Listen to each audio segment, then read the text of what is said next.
Thank you so much. Hello, Hangko. 2-3 वर्ष अगाडि ठ्याक्कै बुटोलको बस पार्क हुँदै बुटोलको बस पार्कको सेकुवा खाँदै नाइट गाडी चढेर काठमाडौँ आउने मान्छे ठुलो सपना बोकेर आज हङकङसम्म पनि आइपुग्यो। सपना देख्न छोड्नु हुँदैन रहेछ है सपना देख्यो भने चाहिँ पुरा हुँदो रहेछ, मेहनत गर्यो भने चाहिँ पुरा हुँदो रहेछ भन्ने कुराहरू पनि मबाट प्रमाणित हुन्छ क्या। के हो कि होइन? हेर्नुहोस् म सपना देखिरहेको थिएँ, दुःख गरिरहेको थिएँ, अलिकति जिद्दीपन अलिक बढी थियो होला। त्यो सपना त्यो इमेजिनेसनको त्यही भएर अहिले ठाउँ ठाउँमा जान्छु, तपाईँहरू जस्तो असल मान्छेहरूसँग भेट्न पाउँछु, कति कुराहरू बातचित गर्न पाउँछु। एकदमै भाग्यमानी फिल हुन्छ र तपाईँहरू आइदिनु भयो, त्यसको लागि हृदयदेखि नै धन्यवाद भन्न चाहन्छु। अझै स्पेसली हाम्रो बुटोल सेरोफेरो समाजलाई चाहिँ म धेरै धेरै धन्यवाद भन्न चाहन्छु। सो आज चाहिँ हामी के गर्छौँ? आज 2-4 करोडको डान्स त हान्नै पर्यो।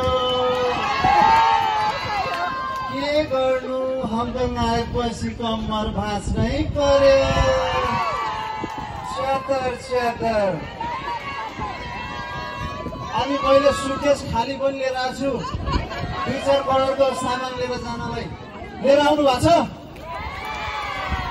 फेरि यो मुर्दार त गिफ्ट लिन आएछ भनेर मलाई के भन्नु होला, त्यस्तो होइन, म जिस्केको है।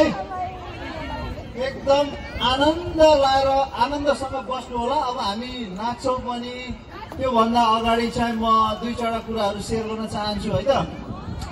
सो म चाहिँ जहिले पनि आफ्नो इन्ट्रो दिँदाखेरि म डोनाल्ड म्यान अनसोल्ड भन्ने गर्छु, किनभने अनसोल्ड चाहिँ मेरो आफ्नो ब्रान्ड पनि हो। तर मान्छेलाई लाग्छ कि डोनाफुगोमा अनसोल्ड भएर चाहिँ यो अनसोल्ड ब्रान्ड इस्टाब्लिस गरे होला भन्ने लाग्छ भने अनसोल्ड ब्रान्ड चाहिँ मेरो मात्रै अनसोल्ड ब्रान्ड होइन, यो तपाईँ हामी सबैको अनसोल्ड ब्रान्ड हो। किनभने अनसोल्ड भनेको चाहिँ होला म फुटबलमा एकचोटि अनसोल्ड चाहिँ भएको हो, त्यो सरले चाहिँ मलाई यो नाम चाहिँ दियो होला। तर खै कतै तपाईँहरू पनि अनसोल्ड हो, तपाईँहरूको सपना पनि बितेको चाहिँ होइन जस्तो लाग्छ।